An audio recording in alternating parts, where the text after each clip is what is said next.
The 49ers take on the Los Angeles Rams tomorrow in Thursday Night Football, and they're going to be without starting quarterback Brock Purdy. We already know, like, Brandon Ayuk has been out for a lot of this season. We don't know when he's returning. Malik Mustafa, he's not going to return at least until week 6, safety.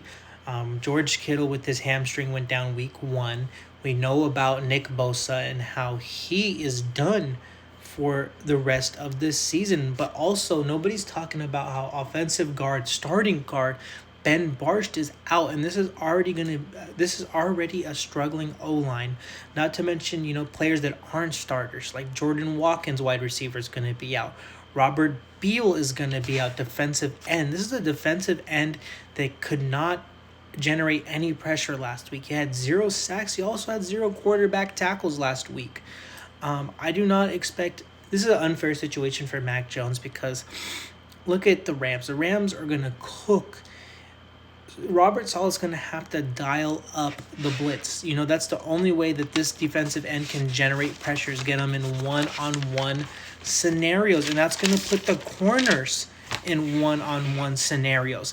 And you have Lenore, Green's banged up. He didn't play last week. He's on track to play, but you look at, they got Luter, if I'm Sean McVay, it doesn't matter if he's guarding Adams or if he's guarding Puka. Puka is going to cook this secondary.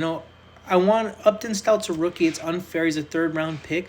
But this 49ers team has not had an interception since week 11 of last year. That is a franchise record for most games gone without an interception.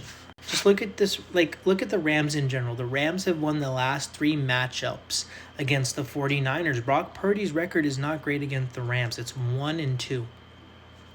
And if you look at one of the games last year, the Rams were down 14, and they overcame that deficit in a game where Juwan Jennings had 11 catches for 175 yards, 3 touchdowns. They were down 14. They came back and won that game. That was without Puka Nacua.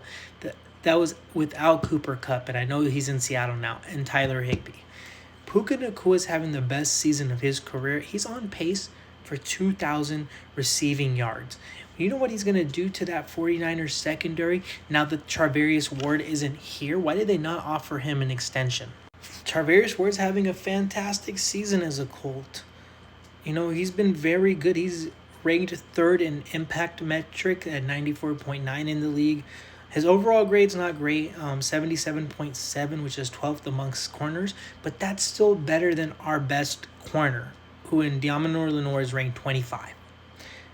He's 6th amongst cornerbacks in PBU, so it's just like you could have used him in a big way.